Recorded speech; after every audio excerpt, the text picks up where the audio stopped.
Shalom. First and foremost, as always, I want to give all the praises, honor, and glory to YAHAWAH, YAHAWASHI, double honors to the apostles and to the elders of Great Millstone.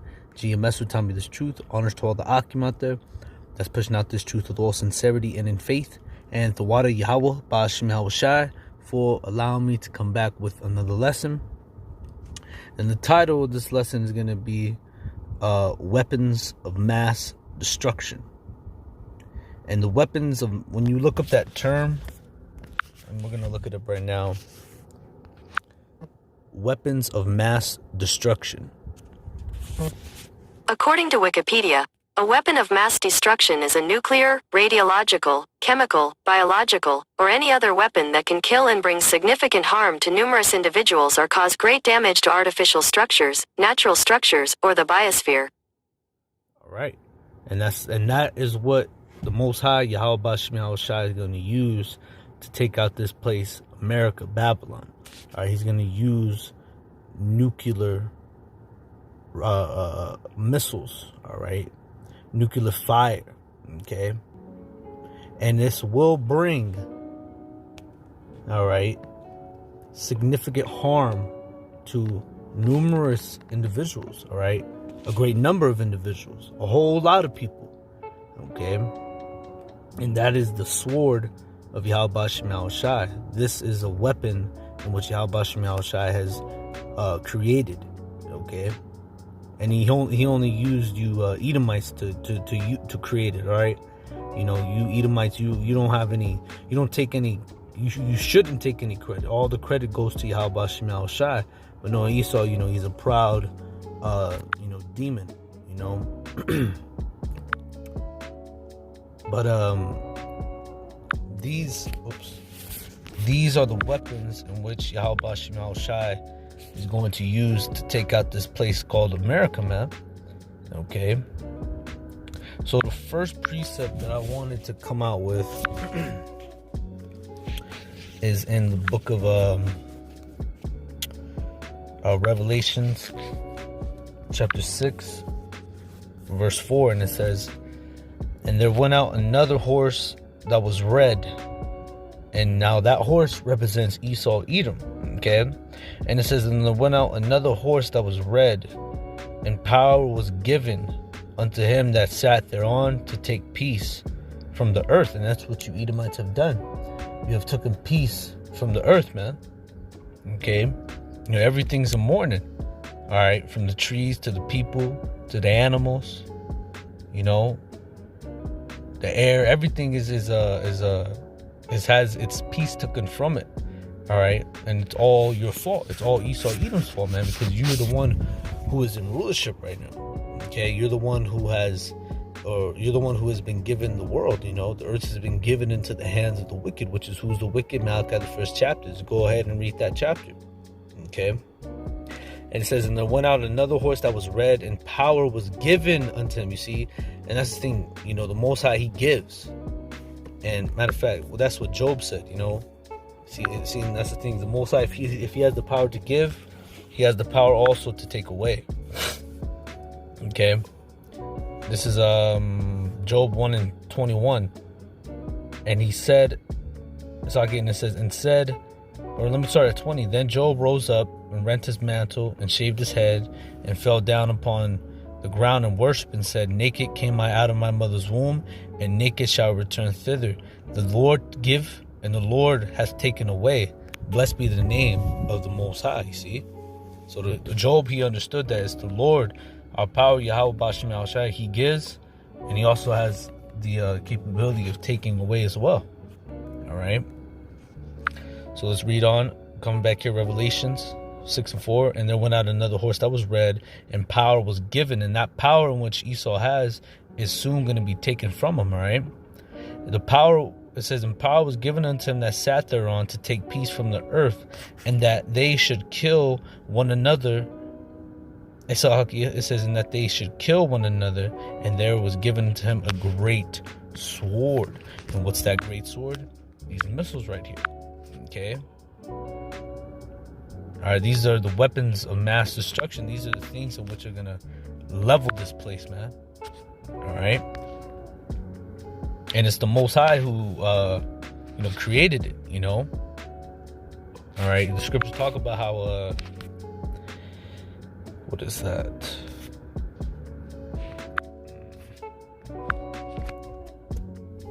It's the book of Isaiah, chapter 54, verse 16. And it says, behold, I have created the smith that bloweth the coals in the fire, and that bringeth forth an instrument of his works. I have created the waster to destroy. And that's right. And these missiles are going to waste, man, this place. All right. We're going to waste and destroy this place. All right. It says, I have created the waster to destroy. See? And it says, no weapon is formed against thee shall prosper, and every tongue that shall rise up against thee in judgment thou shalt condemn. This is the heritage of the servants of the Lord, and their righteousness is of me, saith the Lord. You see, and that's the thing, there's nothing which Esau could do to come up against, the servants of the Most High, YAHAWASHI, because they have the greatest weapon of all, which is what? The word. Okay? Matter of fact, staying in the book of Isaiah, let's go to Isaiah 13 and 5.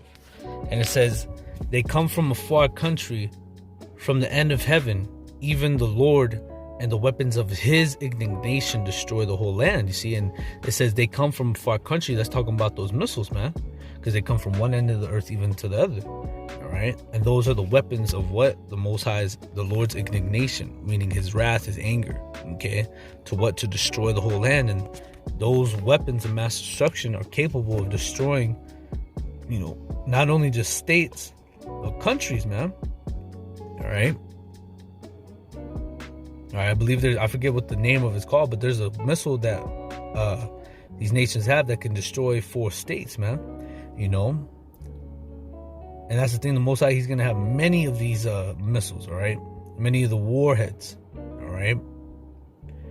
And it says, how ye, for the day of the Lord is at hand, it shall come as a destruction from the Almighty. And that's what's coming, destruction. And it said, therefore shall all hands be faint, and every man's heart shall melt. And they shall be afraid, pains and sorrow shall take hold of them. They shall be in pain as a woman that travaileth. They shall be amazed one at another. Their faces shall be as flames, you see? And that's what's going to happen. The faces are going to be as flames, man. All right? They're going to be all types of petrified and scared, man. And it says, behold, the day of the Lord cometh cruel, both with wrath and fierce anger, to lay the land desolate. When you look up this word desolate, it goes into this. Desolate, of a place deserted of people, and in a state of a blank and dismantled emptiness, you see? Or dismal emptiness. See, barren, or bare, waste, desert, wild, uninhabited, empty, vacated, so on and so forth.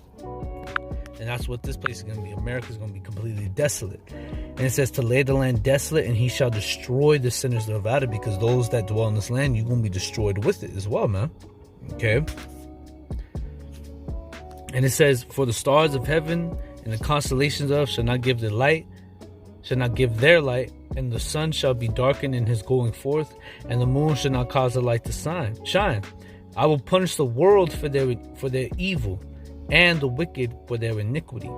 And I will cause the arrogancy of the proud to cease, and I will lay low the haughtiness of the terrible. And that's what the Most High is coming. He's coming with judgment. He's coming with punishment. He's going to punish this world for all their evil, man.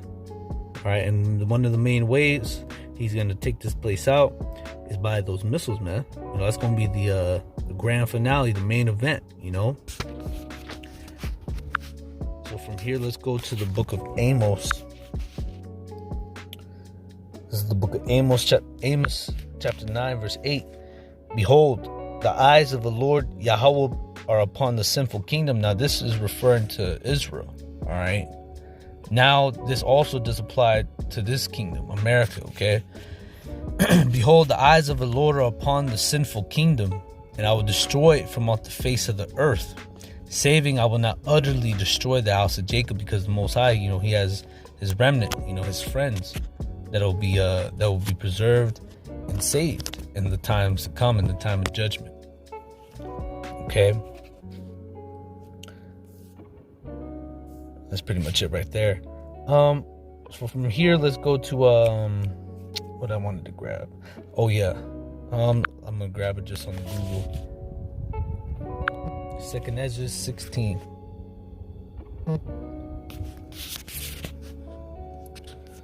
Alright, I'm gonna go to 12. It says, the earth quaketh, and the foundations of the sea rises up with waves from the deep. The waves of it are troubled, the fishes thereof also, before the Lord and before the glory of his power. Verse 13, for strong is his right hand that bendeth the bow. Now the bow is in which those missiles lie in. All right, the silos. Okay, and it says his arrow. The arrow would be this. Those are the arrows. That's the arrow right there, man. Okay, now you got a lot of knuckleheads that really think it's an actual bow and arrow, man. All right, which is not. It's talking about this. All right, talking about these. All right, and this is Ezra speaking and describing the best way that he possibly could, because this right here, we know what this means. We know what these are. We know the exact name of them. All right, they're ICBM missiles, intercontinental ballistic missiles. Now, those terminology, what I just said. If I were to go in a time machine and go back then and say that, they wouldn't know what the hell I'm talking about, man. Okay? All right, they wouldn't know what the hell, what was I saying? Oh, but they understand, and Ezra gave the best example that he possibly could, and it's perfect, all right, because these do look like arrows, okay?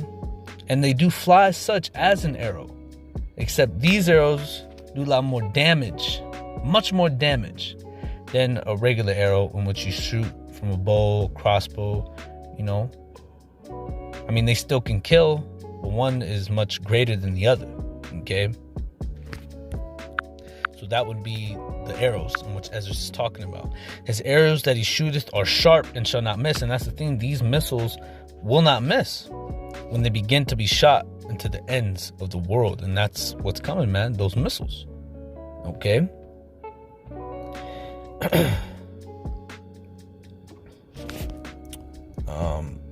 Let's go back here. Let's go just rolling through the spirit, just grabbing some precepts that just come to my mind. Let's go to the book of Malachi, 4th chapter, and it says, for behold, the day cometh that shall burn as an oven. And that's right, and that day is soon approaching, man. That day is nigh. Okay, it's gonna be much hotter than the oven too. This is talking about an ancient oven. The ovens we have now, yeah, they get hot, but the heat that's gonna come from the missiles is gonna be much, much hotter. Okay, matter of fact, let me see if that's even, how would I say this? Let's see. How hot can thermonuclear fire be? About 100 million degrees Celsius. According to Atomic Archive, temperatures of a nuclear explosion reach those in the interior of the sun, about 100 million degrees Celsius, and produce a brilliant fireball. So it's pretty much, it gets as hot as the surface of the sun, man. And you can't even look at the sun. I mean, I got the sun hitting me right now, right? And you cannot look at that. You cannot directly look, like, how you see the moon at night, you could look at the moon, you can stare at it, and, your eyes, it's not going to affect your eyes because it's the lesser light.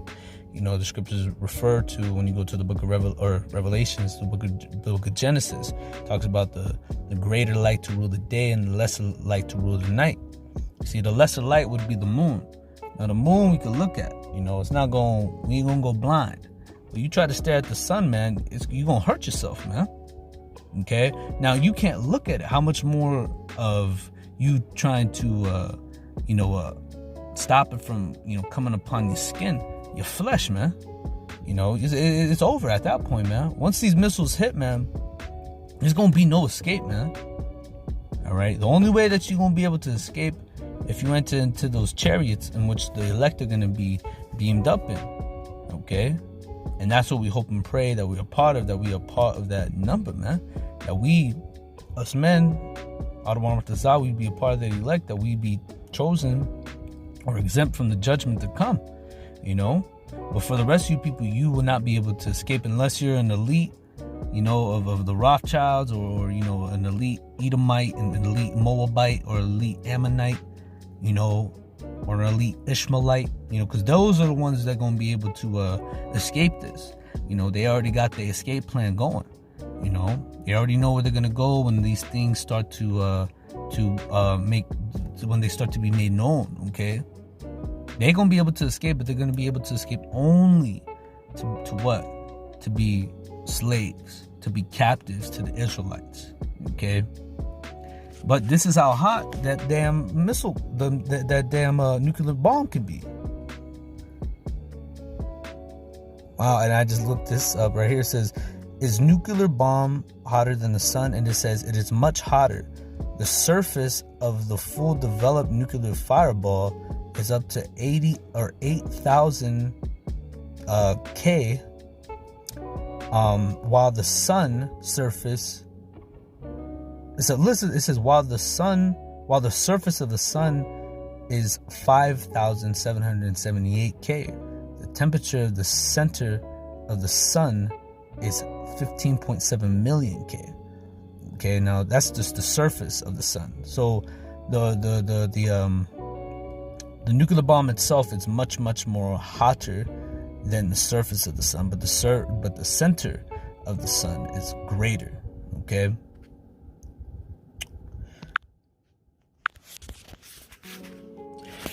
So reading on, it says back here in Malachi 4:1, for behold, the day cometh that shall burn as an oven, and all the proud, yea, and all that do wickedly shall be stubble. And the day that cometh shall burn them up, saith the Lord of hosts, and it shall leave them neither root nor branch. Meaning you're gonna be completely eviscerated, man. You're gonna be disintegrated, man. You're gonna be let's go back to it. 2 Ezra 16. You're gonna be this right here. Right here. 2 Ezra 16:11. The Lord shall threaten who shall not be utterly beaten into powder at his presence. And that's what's gonna happen. You're gonna be beaten into powder at YAHAWASHI's presence, okay?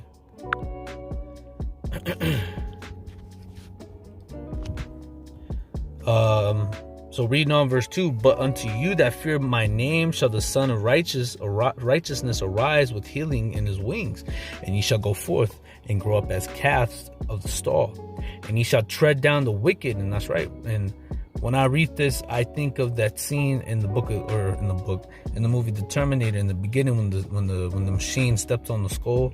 That's us stepping on you Edomites, dude. That's us. That's the elects stepping on Esau, man. And it says, and ye shall tread down the wicked, for they shall be ashes under the soles of thy feet. In the day that I shall do this, saith the Lord of hosts. See? All right. So the Most High, he's coming to really jack this place up, man. Okay. Let me go to this Isaiah 13 and 19. Behold, it says, it says, in Babylon, the glory of kingdoms, the beauty of the Chaldeans, excellency shall be as when the Most High overthrew Sodom and Gomorrah. And how was Sodom and Gomorrah overthrown? Well, let's go to Genesis 19 and 23. And it says, and the sun was risen upon the earth when Lot entered into Zoar. Then the Lord rained upon Sodom and upon Gomorrah brimstone and fire from the Lord out of heaven, and overthrew those cities and all the plain and all the inhabitants of the cities that grew, and all the inhabitants of the city and all that which grew upon the land. See, so the Most High, he overthrew the cities, the plain, the people, and everything that grew upon the land. And to this very day, nothing grows there, man. That land is barren. That land is desolate. And that's how this place is going to be, man. It's going to be the biggest desert on the planet Earth, as Elder Apostle Tahar says. Verse 26, but his wife, whose wife? Lot's. But his wife looked back from behind him, and she became a pillar of salt. So the Most High just jacked her up, man. He pretty much dehydrated the hell out of her, man, you know. And it says, and Abraham got up early in the morning to the place where he stood before the Lord, and he looked toward Sodom and Gomorrah, and toward all the plain and all the land of the plain, and beheld, and lo, the smoke of the country went up as a smoke of the furnace. And it came to pass, when the Most High destroyed the cities of the plain, that the Most High remembered Abraham and sent Lot out of the midst of the overthrow, when he overthrew the cities in which Lot dwelt. See, and when I read this brings me to the book of Revelations, the 18th chapter. All right, because when it said, now what I just read, it said Abraham, he looked towards where he stood before the Lord, and then he saw that Sodom and Gomorrah, that the cities were up in flames. It said, I'm gonna read it here. It says, and he looked towards Sodom and Gomorrah, and toward all the plain of the land, and beheld, and lo, the smoke of the country went up as a smoke of a furnace. And that's right. In this place, the smoke is going to burn forever, man. For a very long time, man. For a very, very long time. Okay. Now this is Revelations chapter 18, and I'll get straight to the point.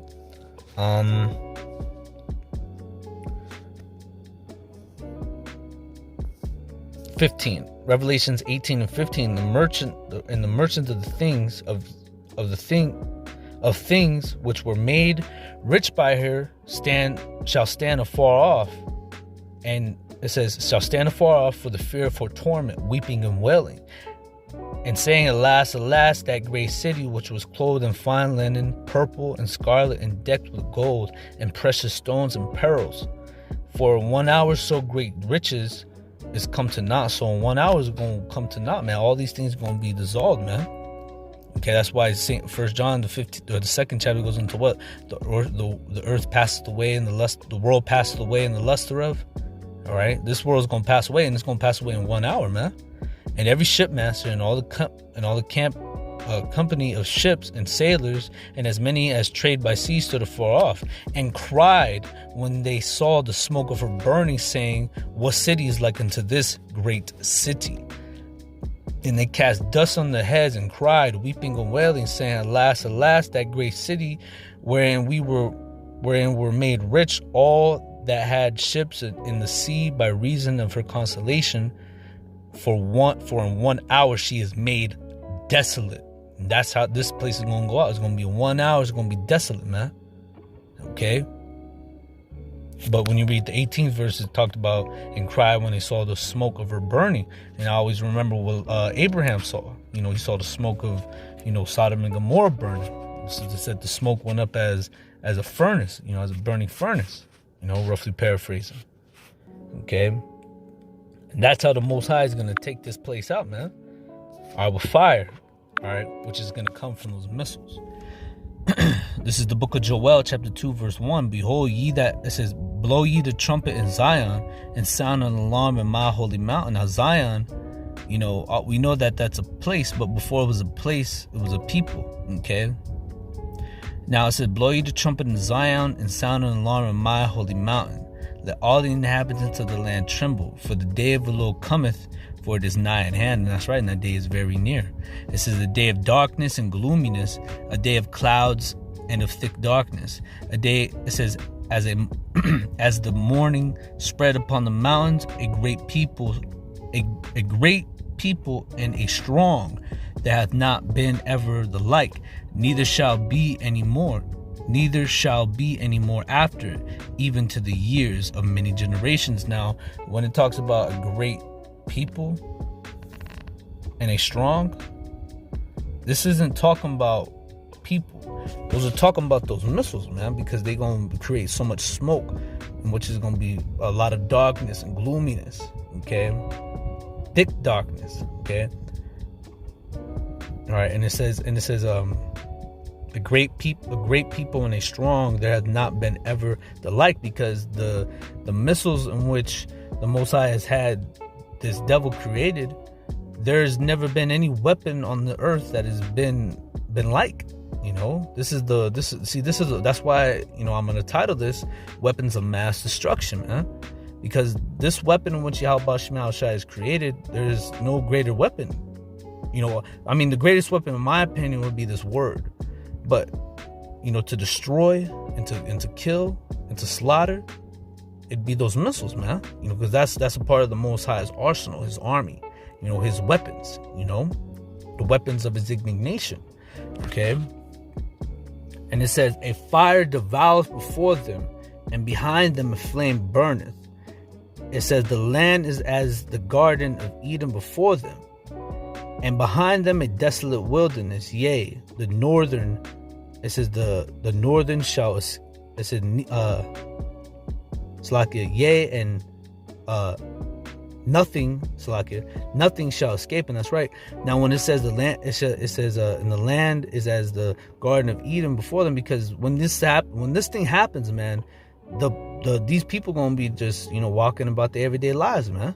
All right, that's why when you go to the book of Luke, okay, when you go to Luke, what was that, 17?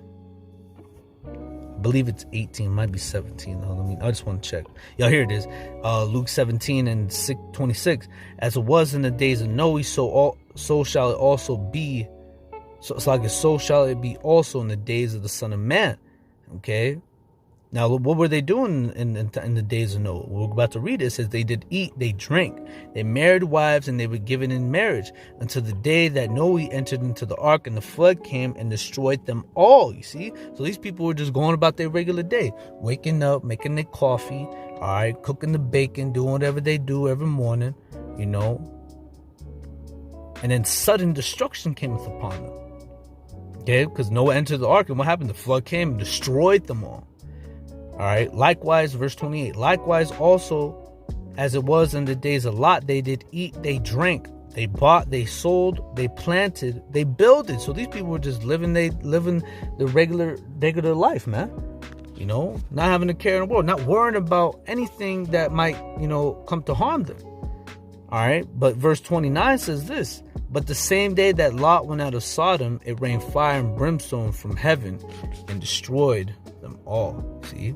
And that's what's gonna happen here. You everyday Americans, you're gonna be just chilling, just doing what you do. You're gonna go to work, get your coffee, you know, do your 9 to 5, do whatever you be doing, right? And then when you least expect it, because the Lord, he's coming like a thief in the night, a destruction is gonna come upon you in which you will not be able to escape. All right, and evil is gonna come upon you. All right, Jeremiah 11:11 says what? Thus saith the Lord Yahweh, shall bring evil. Matter of fact, let me grab it. Jeremiah 11 and verse 11. It says, therefore, thus saith the Lord Yahweh, behold, I will bring evil upon them, which they shall not be able to escape. And though they shall cry unto me, I will not hearken unto them. And that's right. And the Most High is going to bring an evil, which is something that's bad. Okay. And you will not be able to escape. Nobody. Only the Heavenly Father's elect. Okay. So coming back here, Joel 2 and 4, and it says, the appearance of them is as the appearance of horses, and as horsemen, so shall they run. And it says, and horses, you know, horse represents what? Power, you know, and those things, the missiles are powerful. And it says, and so they shall run, but in this case, these missiles, they're going to be flying. Okay. And it says, like the noise of chariots on the tops of mountains, they shall leap, like a noise of a flame of fire that devours the stubble, as a strong people that sit in battle array. Before the face of it says, before their face the people shall be much pained. All their faces shall gather blackness. And it says, they shall run It said, they shall run like mighty men. They shall climb. And that's the thing. It says they shall run like mighty men, because when you watch like army like 300, like in 300, they fight together, and they're all in a formation, and that's how these missiles are gonna be, man. They're gonna be in formation, as if an army's formation. You see them Chinese people, when they're walking, they be in a straight ass line in a group. Matter of fact, let me see if I could the Chinese marching. I just want to see what the images have. Like, you see this? You see how they are doing? They're in perfect, formation. They're all doing the exact same thing. Nobody's hitting nobody. Nobody's, bumping into nobody. Nobody's tripping over somebody's shoelaces. Nothing like that, Alright? And that's how these missiles are going to be, man. Because these missiles, they ain't gonna, just like how in let me continue to read. Verse 7 says, and they shall run like mighty men, they shall climb the wall like men of war, they shall march everyone on his own, they shall march everyone on his ways, and they shall not break their ranks, meaning they ain't gonna be, the missiles, when they be shot off, they ain't gonna be bumping into each other, they ain't gonna be oh snap, the jet that's carrying the missile gone out, it's about to fall, it's gonna come short, it ain't gonna hit America, that's not gonna happen, man. All right, see, and that's the thing, the apostle Tahar always like to say, when you go in deeper to this, Yahawah is gonna be in the missiles, man. He gonna be guiding the missiles, man. And some nations have nuclear defenses, in which they could shut the missile down, and it won't reach their nation. But the Most High is not going to allow that to happen. And let's just say Esau, Edom, or any of those other nations so happen to do so. The missile starts to fall. YAHAWASHI, he could just have it just go and just, he could throw it, if he wanted to, He can put his spirit in there and just have it to go and keep on going until it hits his target, man. It says they shall not break their ranks, meaning they ain't gonna be bumping into each other. There's not gonna be anything that's gonna be able to stop these missiles, okay? And it says, neither shall one thrust another, meaning they ain't gonna be bumping into one another, man. These missiles are gonna be in order, okay? It says they shall walk everyone in his path, and when they fall upon the sword, they shall not be wounded. They shall run to and fro in the city. They shall run upon the wall. They shall climb up upon the houses. They shall enter. And it says, and they shall enter in at the windows like a thief. And that's right, because this fire, the missiles, they gonna hit anywhere, man. They're gonna be hitting cities, buildings. All right. And then that fire is going to devour everything in its path. Buildings, cars, they're going to be tearing through houses, running through people, man. This is the judgment in which YAHAWASHI is going to bring. This is his sword that's going to be bathed in heaven. Let's grab that. Isaiah 34, verse 5, verse 1.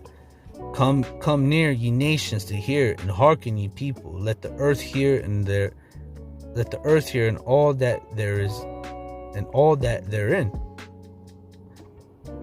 all that is therein, the world, and all the things that come forth of it. For the indignation of the Lord is upon all nations, and his fury is upon all their armies. He hath utterly destroyed them. He hath delivered them to the slaughter. Their slain also shall be cast out, and their stink shall come up, and their stink shall come up out of their carcasses, and the mountains shall be melted with their blood. And all the hosts, it says, and all the hosts of heaven shall be dissolved, and the heavens shall be rolled together as a scroll, which is what that mushroom cloud in which a missile leaves. And it says, and all their hosts shall fall down as a leaf falleth off from the vine, and as a falling fig from the fig tree. For my sword shall be bathed in heaven. That sword is the missiles. When my sword shall be bathed in heaven, behold, it shall come down upon Idumea, which is Edom, another way of saying Edom, and upon the people of my cursed judgment. See, so this is all the judgment. It says the sword of the Lord is filled with blood. It is made fat with fatness, and with the blood of the lambs and goats, with the fat of the kidneys of rams. For the Lord hath a sacrifice in Basra, and a great slaughter in the land of Idumea. And that's right. In this place, America is the altar. All right. And you people that dwell therein, you're going to be the sacrifice. And it's going to be a great sacrifice in this place, America, man. Right. The Most High, as the scriptures say, the slain of the Lord shall be many. And it's going to be many, man. It's going to be what? Great slaughter in the land of Idumea.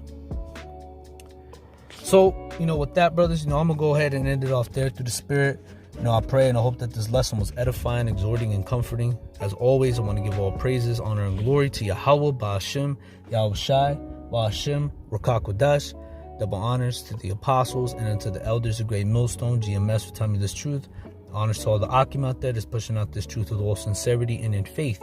And Thawada, Yahawah, Ba'ashim, YAHAWASHI, for allowing me to come back with another lesson. I pray this lesson was edifying. And I'm about to hit these highways and hedges in an hour or so. I don't want Ratazah.